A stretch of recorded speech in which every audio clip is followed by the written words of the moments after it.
Hello दोस्तों, आप सभी का जीनियस एकेडमी में स्वागत है। आशा है कि आप सभी अच्छे होंगे और घर पर बढ़िया से पढ़ाई कर लेंगे। हमने 3 पार्ट वीडियो का पहले डाल चुका हूं मैं। सबसे पहले यूरोप में राष्ट्रवाद था, उसके बाद नेपोलियन की संहिता, जो नेपोलियन ने जो नियम लागू किए थे हमने उसके बारे में बताया था। उसके बाद हमने 1830 की क्रांति बताई थी और उसके बाद हमने 1848 की क्रांति बताई थी कि इन क्रांतियों में हुआ क्या था। अब आप देखेंगे अब जर्मनी का एकीकरण, कि अब जर्मनी का एकीकरण कैसे हुआ था। ठीक, हम आप इसके बारे में देखेंगे जर्मनी का एकीकरण।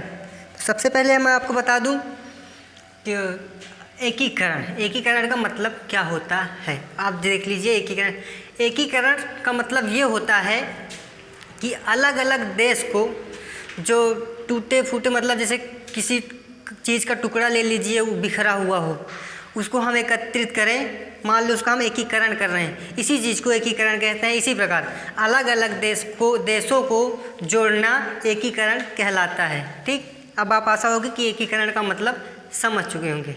ठीक, अब आप आगे चलते हैं। अब देखेंगे कि जो जर्मनी का एकीकरण हुआ था कैसे हुआ था, किसने किया था, किन लोगों की क्या क्या भूमिका थी, हम इसके बारे में जानेंगे। ठीक, चलिए देखिए, हम आज इस वीडियो में इसी के बारे में आज चर्चा करेंगे।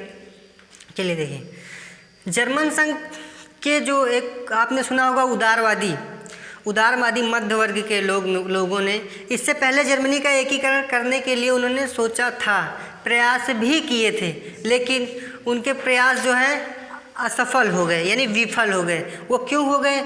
उन्होंने जर्मन संघ के जो उदारवादी मध्य वर्ग के जो लोग थे, इन्होंने 1800 में फ्रैंकफर्ट संसद में ये सभी लोग मिले थे, इकट्ठा हुए थे। उसके बाद जर्मन को एक राष्ट्र बनाने के लिए इन्होंने इसकी योजना भी बनाई, लेकिन इनकी योजना ये असफल गई। अब असफल क्यों हो गई? देखिए, इस योजना को राजशाही और फौजदारी, राजशाही मतलब जो राजा थे वहाँ के, फौजदारी मतलब जो वहाँ के मेन प्रधानमंत्री या बड़े बड़े लोग थे, वो उन्होंने क्या किया, इनको जब इन्होंने आवाज़ उठाई एकीकरण के लिए, तो इनके एकीकरण को इन लोगों ने क्या किया, दबा दिया। ठीक, इसके बाद जर्मनी का एकीकरण का जो श्रेय जाता है, जो मुख्य भूमिका जाती है, जिसको जाती है वो नेपोलियन को जाती है, क्योंकि नेपोलियन का जो दबाव था सबसे ज़्यादा जर्मनी पर ही था। नेपोलियन का दबाव इतना ज़्यादा जर्मनी पर था कि जर्मनी ऊब गई थी कि नेपोलियन से कब हमको छुटकारा मिले, लेकिन नेपोलियन को इनसे छुटकारा मिल गया था। अब बात है जर्मनी के एकीकरण की। हमने एकीकरण के बारे में आपको बता दिया, एकीकरण का मतलब होता क्या है। अब आप आगे चलेंगे कि जर्मनी का जो सबसे पहले एकीकरण हुआ था किसकी अध्यक्षता में हुआ था। तो जो जर्मनी का एकीकरण है,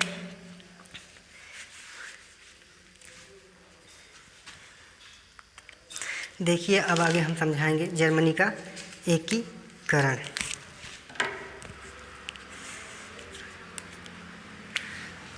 जर्मनी का एक राज्य है जिसका नाम है प्रशा। ठीक, प्रशा। जर्मनी का जो एकीकरण शुरू हुआ था वो सबसे पहले जर्मनी के एक राज्य था प्रशा, ये है प्रशा। ठीक, प्रशा यहाँ से शुरू हुआ था। अब यहाँ से क्यों शुरू हुआ था? क्योंकि जब कभी आग लगती है ना, आग तो वो अचानक से तो चारों तरफ फैल नहीं जाती, पहले एक जगह पे लगती है, उसके बाद धीरे धीरे चारों तरफ फैल जाती है। इसी प्रकार जब जर्मनी का एकीकरण शुरू हुआ तो सबसे पहले प्रशा से शुरू हुआ। अब प्रशा से ही क्यों शुरू हुआ? जर्मनी के और देशों से भी तो शुरू हो सकता है ना, क्यों? कोई कारण रहा होगा, इसीलिए ना कि जर्मनी का एकीकरण प्रशा से शुरू हुआ। हाँ, कारण है, देखिए सुनिए। कारण ये था कि जो जर्मनी थी, यहाँ के जो लोग थे ना, उनमें वो जो सारे लोग थे वो एक थे, यानी उनमें जो राष्ट्र की एकता की भावना थी वो थी। क्योंकि यहाँ के जो लोग थे आपस में बंधुता यानी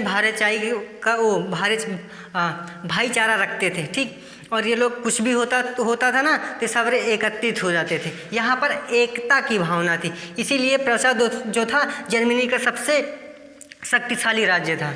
इसीलिए यहाँ से प्रशा से जर्मनी का एकीकरण शुरू हुआ था। अब आप आगे जानेंगे कि अब क्या क्या आगे हुआ था। और इतना आसान भी नहीं था जर्मनी का एकीकरण करना। अब आसान क्यों नहीं हुआ था? क्योंकि जर्मनी 300 राज्यों में छोटे छोटे टुकड़ों में बटा हुआ था। अब उनको इकट्ठा करना इतना आसान है। अगर किसी चीज़ को आप 300 टुकड़ों में तोड़ देंगे तो इतना जल्दी आप उसको इकट्ठा नहीं कर सकते, टाइम तो लगेगा ही, इतना भी आसान नहीं होता। तो जो ये 300 टुकड़ों में बटा था जर्मनी, जानते हो इसको नेपोलियन ने जो है ना, इसको कूट काट के इसको 39 राज्यों में किया था। ठीक है, 39 राज्यों में किया था। और किसने किया था? नेपोलियन ने। आप हमारी बातों को याद रखिएगा, हमारी बातों से ही आपको ये याद हो जाएगा। आप जो इसका मेन पॉइंट सिर्फ आप उसे याद रखिएगा। आप उसको जब मेंशन करोगे ना, उस पॉइंट का जिक्र करोगे, तो उस पॉइंट में जितनी भी बीती बातें थी वो सब सारी बातें आपको याद हो जाएंगी। ठीक, तो 300 राज्यों में था। उसके बाद नेपोलियन ने कितने राज्यों में कर दिया? 39 राज्यों में कर दिया। अब थोड़ा और आसान हो गया जर्मनी के लिए, पर इतना भी आसान नहीं था। अब देखिए, अब इस 39 राज्यों को अब एक कैसे किया जाए, अब ये सोच रहे थे। तो सबसे पहले जो इसका श्रेय जाता है, जो इस जर्मनी के एकीकरण के जो हीरो हैं, जिनको हीरो कहा जाता है, उन्होंने उन्हीं की वजह से जाके ये जर्मनी का एकीकरण हो पाया था। ठीक, तो अब हम आगे देखेंगे।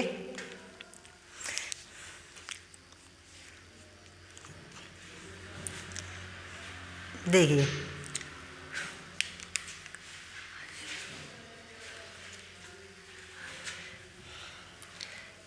जब जर्मनी का एकीकरण शुरू हुआ था तो जो जर्मनी के आसपास के कुछ देश थे ना, वो जर्मनी से आके मिल गए। यानी यहाँ पर एक गुट बनाया गया था, वो गुट था जालबेराइन संघ। जालबेराइन संघ, अब आप सोच रहे होंगे जालबेराइन संघ, अब हम इसके बारे में बता देते हैं।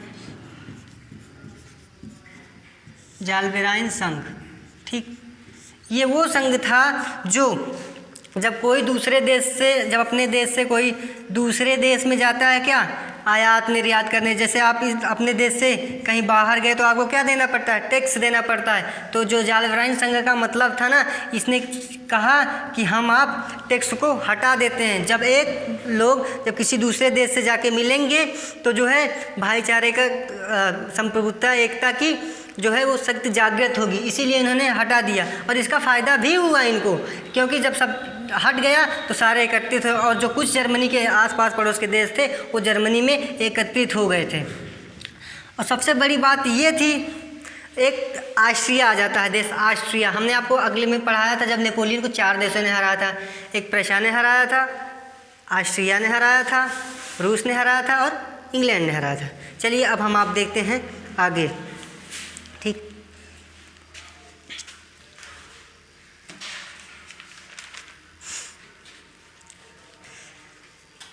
देखिए जो हाँ और जर्मनी का जो क्या कहता,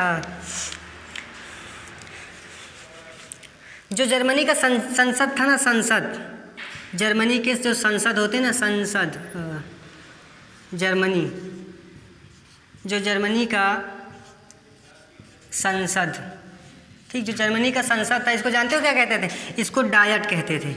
जर्मनी के संसद को वहाँ पे डायट कहते हैं। ये बात आप ध्यान रखिएगा कि जर्मनी के संसद को क्या कहते हैं? डायट कहते हैं। और इटली का एकीकरण, जर्मनी का एकीकरण शुरू कब से हुआ था? तो जर्मनी का एकीकरण जब शुरू हुआ था, कब से? 1866 से शुरू हुआ था। ठीक, 1866 ईस्वी से शुरू हुआ था और ख़त्म कब हुआ था? 1871 ईस्वी में। और साथ साथ इटली का भी एकीकरण हो रहा था, दोनों को साथ साथ। जैसे इटली का एकीकरण पीडमांट राज्य से हो रहा था, वैसे ही एक जर्मनी का एकीकरण प्रशा से हो रहा है। वैसे जैसे ही पीडमांट में जो पीडमांट के जो राजा थे, क्या विलियम प्रथम, उन्होंने इटली का एकीकरण किया था। और उनके जो 3 मंत्री थे, काबूर हो गए, जेसुपे मैथ्सनी हो गए, इन लोगों ने उसको आज़ाद कराया था। ठीक, तो इसी तरह ही यहाँ पर भी एक हीरो हैं जिन्होंने जर्मनी को आज़ाद कराया था। ठीक, चलिए अब आप आगे देखते हैं।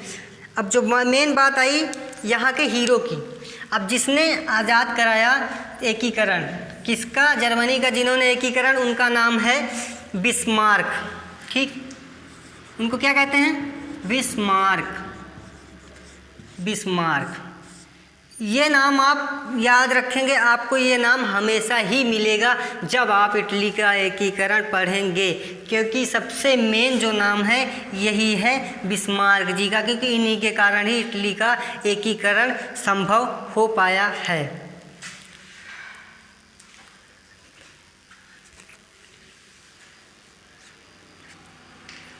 अब देखिए, बिस्मार्क जो थे इनको गुप्त संधि का जनक भी कहते हैं, यानी गुप्त संधि का जनक भी कहते हैं। ये जो थे ना, ये चुपके से भी कोई भी संधि कर लेते थे, किसी को पता नहीं चलता था, इसीलिए इनको गुप्त संधि का जनक कहा जाता है। अब हम आप आगे देखेंगे कि अब कैसे आज़ाद हुआ, जर्मनी का एकीकरण हुआ था। तो देखिए, अब हम एक तरफ से चलेंगे। अब आपको पता हो गया होगा कि जर्मनी का एकीकरण कब से कब तक हुआ था, कब हुआ था जर्मनी का एकीकरण, किसने किया था, है ना। अब हम आप इतना जान चुके हैं, अब हम आप आगे जानने की कोशिश करेंगे, ठीक। तो देखिए, एक देश था ऑस्ट्रिया। क्या था? ऑस्ट्रिया।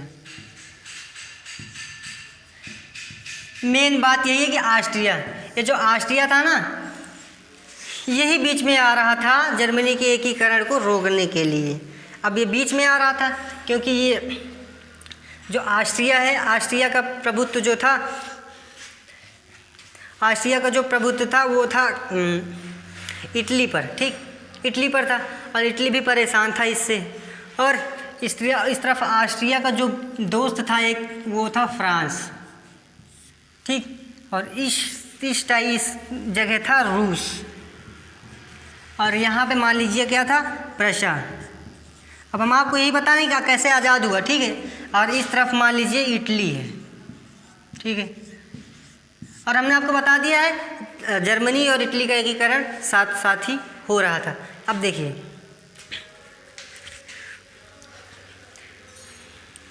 इटली जो ऑस्ट्रिया है, ये सारे देशों को जाके बीच में ही इनको टांग अड़ा रहा था, इनको मतलब कोई कार्य करने को धमकियां दे रहा है। अब प्रशा जो है, अगर ऑस्ट्रिया को न जीते तो इसका एकीकरण ना हो पाए, ठीक। तो देखिए, सबसे पहले क्या हुआ, अब हाँ आप देखेंगे। अब ये बात देखिए, ध्यान सुनिए। अब जो यहाँ के फ्रांस के जो चांसलर थे, उनका नाम क्या है, बिस्मार्क, ठीक, बिस्मार्क। हम आपको ज़्यादा नहीं लिखवाएंगे क्योंकि आप बोर हो जाओगे। हम बस धीरे धीरे और छोटा छोटा बताएंगे, बिल्कुल ग्राफ की तरह बताएंगे, आपको याद हो जाएगा, ठीक है। अब इतना जान लीजिए, प्रशा के जो चांसलर थे, चांसलर, ठीक है, चांसलर, प्रशा के चांसलर जो थे, कौन थे, बिस्मार्क। अब इन्होंने देखो, ये जो रूस था, अब इनको ऑस्ट्रिया पे आक्रमण करना था। अब ये सोच रहे थे कि अगर हम ऑस्ट्रिया पे आक्रमण करिए तो फ्रांस इनका साथ देगा, और ये अभी अकेले हैं। तो इन्होंने क्या किया, इन्होंने सोचा पहले जो आसपास के पड़ोस हैं, पहले हम एकत्रित हो, इनको एक करें। जब हम एक हो जाएंगे तो ये अकेले पड़ जाएंगे, तो इनको हम हरा सकते हैं। तो इसीलिए बिस्मार्क ने रूस से जाके समझौता। अब रूस भाई प्रशा का दोस्त है, यानी बिस्मार्क यानी प्रशा का दोस्त है, अच्छे संबंध है रूस के और प्रशा के, ठीक। तो इसने कहा हाँ हम तुम्हारे साथ हैं, तुम लड़ सकते हो, हम तुम्हारा साथ देंगे। इसने अपनी सेना को भी भेजा था। अब उसके बाद बात फंसी किसकी, फ्रांस की, क्योंकि भाई अब फ्रांस मानेगा नहीं। क्यों नहीं मानेगा, क्योंकि फ्रांस ऑस्ट्रिया का दोस्त है, इसलिए। लेकिन अब बिस्मार्क भी इतने कमज़ोर है, क्योंकि अगर पूरा इटली का एकीकरण हुआ है तो बिस्मार्क ने ही किया है, तो भाई उनमें कुछ तो बात रही होगी, तभी तो उन्हें इटली का एकीकरण किया था। अब देखिए आगे, बिस्मार्क ने क्या किया, बिस्मार्क ने फ्रांस के राजा जो थे नेपोलियन तृतीय, उनसे जाके मिले और उनसे उन्होंने कहा, क्या कहा, उनसे ने ये कहा कि हम इनसे लड़ाई करने जा रहे हैं, हम इनसे युद्ध करेंगे, आप बीच में मत आना। अब भाई देखो, आप किसी के दोस्त को मारने जा रहे हो और उसी की दोस्त से कह रहे हो कि आप बीच में मत आना, हम आपके दोस्त को मारने जा रहे हैं। अब भाई कोई दोस्त ऐसा तो होगा नहीं जो कुछ कहेगा नहीं। अब देखिए, बहुत सारे दोस्त धोखेबाज भी होते हैं, जाने तो ऐसा ही धोखा किसने किया, फ्रांस ने भी किया। जल्दी किसी पर भरोसा मत करना, दोस्त ही कातिल निकल जाते हैं ना। देखो, अब इसके बाद फ्रांस फ्रांस मान गया। अब फ्रांस माना क्यों? फ्रांस इसलिए माना कि ऑस्ट्रिया और प्रसा दोनों लड़ जाएंगे, दोनों ही लड़ करके क्या आपस में ख़त्म हो जाएंगे, और फ़ायदा किसका होगा? फ्रांस का। फ्रांस ने ये सोच करके हाँ कर दी कि हम बीच में नहीं आएंगे। अब बचा कौन? अब बचा भैया इटली। कौन बचा? इटली। अब इटली की और ऑस्ट्रिया की कभी बनती नहीं थी, इनसे हमेशा खटपट रहती थी, हमेशा लड़ाई होती थी। ये तो हमेशा ही सोचता था कब ऑस्ट्रिया से हमारा छुटकारा मिले, इसीलिए बिस्मार्क ने जा करके इटली से गुप्त संधि कर ली। अब इटली से गुप्त संधि कर ली और इटली ने वादा कर दिया कि हम आपके साथ हैं, हम आपके साथ लड़ाई करेंगे। ठीक, अब देखिए, अब जब इन्होंने इस पर क्या कर दिया? आक्रमण कर दिया। किसने? बिस्मार्क ने। ठीक, अब बिस्मार्क ने आक्रमण कर दिया। अब आपको इतनी बात समझ में आ गई है। अब आप आगे देखिए, आगे अतः 1866 ईस्वी में, कब? देखिए आगे 1866 ईस्वी में किसने? बिस्मार्क ने किस पर? ऑस्ट्रिया पर क्या कर दिया? आक्रमण कर दिया। ठीक है, 1866 ईस्वी में आक्रमण कर दिया। आशा होगी कि आपको समझ में आ रहा होगा। ठीक है, अगर समझ में आपको आ रहा है तो आप कमेंट में ज़रूर बताइए। ठीक, ये देखिए, अब 1866 में इन्होंने क्या कर दिया? ऑस्ट्रिया पर आक्रमण कर दिया, युद्ध की घोषणा कर दी, और ये युद्ध 7 सप्ताह तक चला था। और यही युद्ध को, इस युद्ध, ये जानते हो ये युद्ध हुआ कहाँ था? है ना, हुआ कहाँ था? तो देखो हुआ कहाँ था, तो आप देख लीजिए, सोडवा के मैदान में हुआ था। ठीक, यह युद्ध कहाँ हुआ था? सोडवा के मैदान में। सोडवा, ठीक, सोडवा के मैदान। अब भाई इतना बड़ा युद्ध है, किसी के घर में तो होगा नहीं, इसीलिए कोई ना कोई मैदान तो चाहिए। तो भैया यही है मेन, कौन? ये सोडवा का मैदान। और कब हुआ था? 1866 में हुआ था। और कितने दिन चला था? 7 सप्ताह चला था। तो देख लीजिए, ये भी देख लीजिए कि कितने दिन चला था, है ना। तो देख लेते हैं, जो युद्ध है ये युद्ध, ठीक, 7 सप्ताह तक चला था। ठीक, 7 सप्ताह तक चला। ठीक है, अब आप इतना समझ गए होंगे कि ये जो युद्ध है कि कब तक चला? 7 सप्ताह तक। हमने आपको ज़्यादा लिखवाया नहीं है, हमने, आप इसका सही से देख लीजिएगा। आप फ्रांस, इटली और ये सब देख लीजिएगा, आपको खुद ही याद हो जाएगा। और हमारी बातों को ध्यान से सुनिएगा, आपको ऐसे ही समझ में आ जाएगा। ठीक, अब इतना हो गया। अब भाई ऑस्ट्रिया पे बिस्मार्क ने क्या किया? ऑस्ट्रिया को जीत लिया। और आप देखिए बिस्मार्क ने ऑस्ट्रिया को जीता कैसे, जानते हो? जो बिस्मार्क, जो जिसको गुप्त संधि का ज्ञाता कहा जाता है, इन्होंने जानते हो क्या किया? इन्होंने ये किया कि इन्होंने उच्च सदन से जाके पैसे के लिए हामी भरवा ली, नहीं दस्तखत करवा ली, और निम्न सदन से पूछा तक भी नहीं, और जाके खजाने से पैसे निकाल लिए। और पैसों का उनका किया क्या? उनका ये किया कि अपनी जो उनकी सेना थी ना, उनकी मरम्मत की, जैसे घोड़े हो गए, हाथी हो गई, और मंगवाया, सैनिक हो गए, हथियार मंगाया, उनका हथियार, पैसों के हथियार मंगाए, और सैनिकों को वेतन दिया कि सैनिकों को वेतन मिलेगा तभी उनको उत्साह होगा, है ना। तो इसीलिए उसने किया। अब जब निम्न सदन को ये पता चला, जब संगठन बैठाया गया, तो बिस्मार्क ने ये सब बताया। और ये आप जान लीजिए कि ये जो बिस्मार्क ने जो किया था ना, ये बिस्मार्क का ये जो, चलिए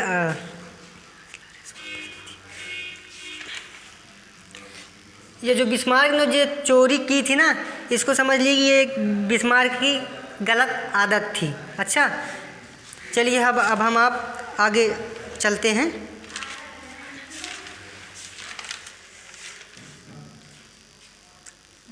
बिस्मार्क के अवैधानिक कार्य। जब बिस्मार्क ने जो चोरी की थी, इसको क्या कहते हैं? अवैधानिक कार्य। अब हम आप आगे देखेंगे कि बिस्मार्क ने कैसे ऑस्ट्रिया पर आक्रमण करके जीता। तो बिस्मार्क ने, जानते हो क्या किया? बिस्मार्क ने रक्त और लौह की नीति अपनाई थी। देख लीजिए आप ध्यान से, आपके चैप्टर में होगा। कौन सी? रक्त और लौह की नीति अपनाई थी। रक्त और लौह की नीति। ठीक, किसकी नीति अपनाई थी? रक्त और लौह की नीति। ठीक, अब देखिए, अब रक्त और लौह की नीति का मतलब क्या होता है? रक्त और लौह की नीति का यह मतलब होता है कि बिस्मार्क ने अपनी सेना को आज्ञा दे दिया, मतलब कह दिया कि जाओ तुम जितना खून बहाओ या खुद तुम अपना बहाओ, इससे हमें कोई मतलब नहीं है, तुम लेकिन खून बहाओ, हमको इटली का एकीकरण चाहिए। ठीक है, इसलिए इसी का उसने क्या रक्त और लौह की नीति अपनाई, तो वो रक्त और लौह की नीति पे ज़्यादा भरोसा करता था। ठीक है, अब देखो ये आगे देखते हैं। अब इटली का एकीकरण का एक अभी लास्ट जो पड़ाव था बिस्मार्क का जीतने के लिए, तभी इटली का एकीकरण जाके हो पाता। कब? जब फ्रांस को मिलाते आपस में, तब। अब देखिए हम आगे चलते हैं। ठीक, आशा है कि आपको वीडियो समझ में आया होगा और हमने आपको लिखवाया नहीं है। आप हमारी बातों को सुनेंगे और इसको देखेंगे ना तो आपको वैसे ही याद हो जाएगा और ज़्यादा आपको रटने की ज़रूरत नहीं है। आपको ऐसा पढ़ा दूंगा कि आप सिर्फ मेन बातें याद रखेंगे, बाकी जो बातें उसमें हुई थी ना वो आपको ऐसे ही याद हो जाएंगी। ठीक, अब चलिए अब देखते हैं जर्मनी। एकीकरण हो किसका रहा था? एकीकरण जर्मनी का ही हो रहा था, है ना। जर्मनी के दक्षिण में फ्रांस का प्रभाव था। किसका? ये देखिए, जर्मनी के मान लीजिए ये दक्षिण है। ठीक है, मान लीजिए इसको क्या है? दक्षिण है। ठीक, यहाँ पर किसका प्रभाव था? फ्रांस का प्रभाव था। किसका प्रभाव? फ्रांस का प्रभाव। ठीक, फ्रांस का प्रभाव था। किसका प्रभाव? फ्रांस का प्रभाव था। ठीक, ये लीजिए। अब जर्मनी के दक्षिण में इनको जीतना भी था। किसको? ऑस्ट्रिया को, प्रशा को जीतना था। इसलिए अब इस पे किसका यहाँ पर किसको? जर्मनी को। भाई जर्मनी के एकीकरण के लिए इसको जीतना था, दक्षिण में जाना था, लेकिन दक्षिण में किसका प्रभाव था? फ्रांस का प्रभाव था। ठीक, अब फ्रांस का प्रभाव था, लेकिन इससे पहले जो युद्ध हुआ था उसमें जो नेपोलियन थे फ्रांस के राजा, इसको अपने को ठगा हुआ महसूस करने लगा। मतलब अपने को एक जैसे कोई धोखा खाया हो ना, वैसा ये महसूस करने लगा। अब लास्ट पड़ाव यही था इटली के एकीकरण में कि दक्षिण में फ्रांस का प्रभाव था ना जर्मनी की, उसको ख़त्म करना। ठीक, तो देखो अब उसको ख़त्म कैसे किया। और जो नेपोलियन तृतीय था ना, ये अपना जो साम्राज्य इसका था, ये राइन नदी है ना, वहाँ तक फैलाना चाहता था। ठीक, इससे पहले कि फ्रांस अपना जो विस्तार है क्षेत्र का वो राइन नदी तक फैलाए, उससे पहले बिस्मार्क जानते हो क्या किया? 1 सितंबर 1870 को फ्रांस पर प्रशा ने युद्ध थोप दिया। अब देखिए कब थोपा फ्रांस पर युद्ध? देखिए फ्रांस, ठीक, यह है फ्रांस। अब इस पर युद्ध कब हुआ? अब आप ये देखिए, ठीक है, युद्ध 1 जुलाई 1870। मेन पॉइंट है, याद रखिएगा, क्योंकि आप 1 जुलाई 1870 को अगर आप याद रखेंगे तो आपको समझ में याद आ जाएगा कि क्या हुआ था। 1 जुलाई 1870 को क्या हुआ था? प्रशा ने फ्रांस पर आक्रमण किया था, यानी युद्ध किया था, है ना। ठीक, नहीं सॉरी, 1 जुलाई नहीं, 1 सितंबर है। ठीक है, गलती हुई, 1 सितंबर। ठीक है, 1 सितंबर 1870 को फ्रांस पर किसने? जर्मनी ने क्या किया था? आक्रमण किया था। ठीक, और फ्रांस ने जानते हो, जर्मनी को इधर से घेरा था, इधर से घेरा था, लेकिन जर्मनी में जो एकता थी ना, जो फ्रांस में, वो सब भरी हुई थी। और क्या हुआ? फ्रांस हार गया। फ्रांस जर्मनी से हार गया, प्रशा से। मान लीजिए जर्मनी और प्रशा एक ही राज्य के हैं, और हो किसका एकीकरण रहा था? एकीकरण हो रहा था जर्मनी का, है ना। तो देखिए, और ये नेपोलियन तृतीय हार गए जब, तो इन्होंने क्या? अपनी लाखों सेना के साथ नेपोलियन तृतीय, जो फ्रांस का राजा था, नेपोलियन तृतीय, ठीक, कौन था? नेपोलियन तृतीय। जानते हो ये क्या? ये अपनी हजारों लाखों सेनाओं के साथ इसने आत्मसमर्पण कर दिया और फ्रांस के जो राजतंत्र को वहीं पर समाप्त हो गया। जो राजतंत्र वर्षों से पिछले से चला आ रहा था ना, उसको क्या? समाप्त कर दिया और इटली का एकीकरण संभव हो सका। और हाँ, एक याद रखिएगा, फ्रांस और जर्मनी के बीच एक संधि हुई थी, उसको जानते हो क्या कहते हैं? फ्रैंकफर्ट संधि कहते हैं, ठीक है। फ्रैंकफर्ट संधि हुई थी क्यों? क्योंकि भैया देखो, अब नेपोलियन तो हार गए हैं, है ना, अपनी 1000 सेना के साथ। इन्होंने दोनों ने आपस में संधि कर ली। अब आपस में इन्होंने संधि, जानते हो क्या कि इन्होंने, और हाँ एक बात और याद रखिए, एक भूमिका और है जर्मनी के एकीकरण में, जो वो भी महत्वपूर्ण भूमिका निभाई गई थी जर्मनी के एकीकरण के लिए, वो देख लीजिए। 19वीं शताब्दी में जब जर्मनी का एकीकरण हो रहा था तो एक विश्वविद्यालय था, जेना विश्वविद्यालय। वहाँ के जो विद्यार्थियों ने था ना, उन्होंने बौद्धिक आंदोलन शुरू किया था। उसने बौद्धिक आंदोलन इसलिए शुरू किया था कि जो ऑस्ट्रिया के चांसलर था, जो ऑस्ट्रिया का चांसलर था, उसकी जो ऑस्ट्रिया नतीजों को विरोध करना, जो उसने नियम बनाए थे, जो उसके नतीजे थे, उसका विरोध शुरू किया। और वहाँ की विरोध, और जो इनके स्कूलों की जो शाखा थी, जो उसके जो एक जेना का जो विश्वविद्यालय जो एक शाखा थी, इसको कई उसमें बांट दिया, यानी इसका प्रचार होने लगा। लोग दूसरे भी देशों में और भी विश्वविद्यालय के लड़कों, जो बच्चे थे ना, वो भी आंदोलन करने लगे। अब देखिए, जो मैटरनिक था, मैटरनिक के प्रति इन्होंने किया। अब देखिए, और इनका सिर्फ एक ही उद्देश्य था, वो था जर्मनी का एकीकरण, ठीक है। और जर्मनी का एकीकरण जाके इन्होंने एक फ्रैंकफर्ट जो संधि की थी, देखिए, जर्मनी और फ्रांस और जर्मनी, ठीक, फ्रांस और जर्मनी, ठीक, इनके बीच कौन सी संधि हुई थी? फ्रैंकफर्ट संधि, ठीक है, फ्रैंकफर्ट संधि हुई थी। अब फ्रैंकफर्ट जो संधि हुई थी, इसमें जो कुछ राज्य फ्रांस के थे ना, उन्होंने, जानते हो क्या किया? ये जो फ्रांस के कुछ राज्य थे, इसको जर्मनी में दे दिया, ठीक है, जर्मनी में मिला दे दिया गया, ठीक है। और जो देश थे, देखिए, एक एल्साय लॉरेंस को वापस दे दिया। जो देश थे ना, फ्रांस ने क्या किया? जर्मनी को एल्साय और लॉरेंस दोनों देशों को इसको वापस कर दिया। और क्या 1871 में जाकर क्या हुआ? जर्मनी का एकीकरण संभव हो पाया था 1871 में, ठीक है। 71 में क्या हुआ था? जर्मनी का एकीकरण संभव हो गया, यानी जर्मनी का एकीकरण हो गया। और जर्मनी में जो राजतंत्र था ना, वो समाप्त हो गया, और क्या प्रजातंत्र आ गया, ठीक। जर्मनी का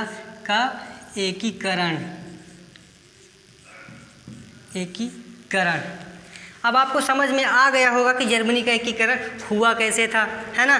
जो बिस्मार्क थे, मेन भूमिका बिस्मार्क हैं। और बिस्मार्क थे क्या? बिस्मार्क थे विलियम प्रथम जो राजा थे, उनके प्रधानमंत्री थे। विलियम प्रथम जो राजा थे ना, उन्होंने ही बिस्मार्क को अपना प्रधानमंत्री नियुक्त किया था, ठीक। और पूरा भार इनके ऊपर समाप्त कर दिया कि जाइए भैया, आप इटली का एकीकरण कीजिए, हम आपके साथ हैं। तो आपको आशा होगी कि आपको समझ में आ गया होगा वीडियो, आपको इटली का एकीकरण समझ में आ गया होगा कि कैसे हुआ है। बस आपके चैप्टर में शायद इतना ही दिया ही गया है, वरना अगर हम आपको बाहर की चीज़ें बताएंगे तो आप उसमें कन्फ्यूज हो जाएंगे कि ये कहाँ से आ गया, ठीक। तो आपके चैप्टर में जितना है हमने आपको उतना ही बताया है। अगर आपको कहीं डाउट हो तो आप कमेंट कर सकते हैं। हम आपके कमेंट का वैसे भी वेट करते रहते हैं कि आप कब कमेंट करो और हम कब आपके कमेंट का जवाब दें। हालांकि हम कह तो रहे हैं अभी आपके कमेंट का जवाब नहीं देते हैं, और कई लोगों ने कहा भी था कि आप हमारे डाउट क्लियर करवाइए, है ना, और कहा था कि आप लाइव आइए। तो भैया हम लाइव आएंगे ज़रूर, आप हमें ऐसे ही सपोर्ट करते रहिए, हमारे चैनल को लाइक, सब्सक्राइब और कमेंट कहते रहिए, ऐसे ही प्यार देते रहिए। हम एक दिन ज़रूर, जब हमारा 1000 से ऊपर व्यूज़ आ जाएंगे और जब 1000 से ज़्यादा हमारे सब्सक्राइब हो जाएंगे तो हम आपको लाइव भी देंगे और आपके कमेंट भी लाइव भी पढ़ेंगे। तो भैया अगर हमारी वीडियो आपको अच्छी लगी हो तो हमारे जीनियस एकेडमी को प्यार दीजिएगा, सपोर्ट कीजिएगा। धन्यवाद भैया।